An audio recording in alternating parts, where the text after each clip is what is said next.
अक्सर लोग हमारी एक बुराई तो याद रखते हैं, लेकिन हमारी तमाम अच्छाइयां भूल जाते हैं।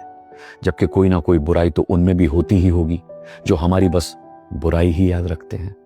क्योंकि अच्छाई और बुराई सब में होती है। अच्छे से अच्छे इंसान में भी कोई ना कोई बुराई जरूर होगी, और बुरे से बुरे इंसान में भी कोई ना कोई अच्छाई जरूर होगी। लेकिन बुराई हमेशा याद रखी जाती है और अच्छाई हमेशा भुला दी जाती है। किसी की बुराई याद रखने में सबसे बड़ी बुराई यह है कि फिर दिमाग उसकी बुराई के बारे में ही सोचता रहता है। फिर मन में उसकी बुराई मनमुटाव पैदा कर देती है। दिल में उसे लेकर कड़वाहट बढ़ने लगती है, और जुबान भी हमेशा सिर्फ उसकी बुराई के बारे में ही बात करती रहती है। बुराई सामने वाले की होती है, लेकिन दिल, दिमाग और जुबान उसकी बुराई याद रखने वाले के खराब होते हैं। हम अगर किसी की बुराई याद रखते हैं तो हम उसे लेकर गुस्से में रहने लगते हैं। हम उसे लेकर अंदर ही अंदर गुस्से में उबलने लगते हैं, उबलते हुए दूध की तरह।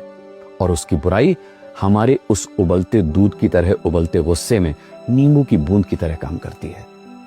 हम अपने आप को अंदर और बाहर से नेगेटिविटी से भर लेते हैं। सामने वाले की बुराई से लड़ने के लिए फिर हम अपनी बुराई के घोड़े भी खोल देते हैं। फिर हम में और सामने वाले में कोई फर्क नहीं रह जाता। इसलिए जिससे भी मिलो उसकी सिर्फ अच्छाई लेकर आना।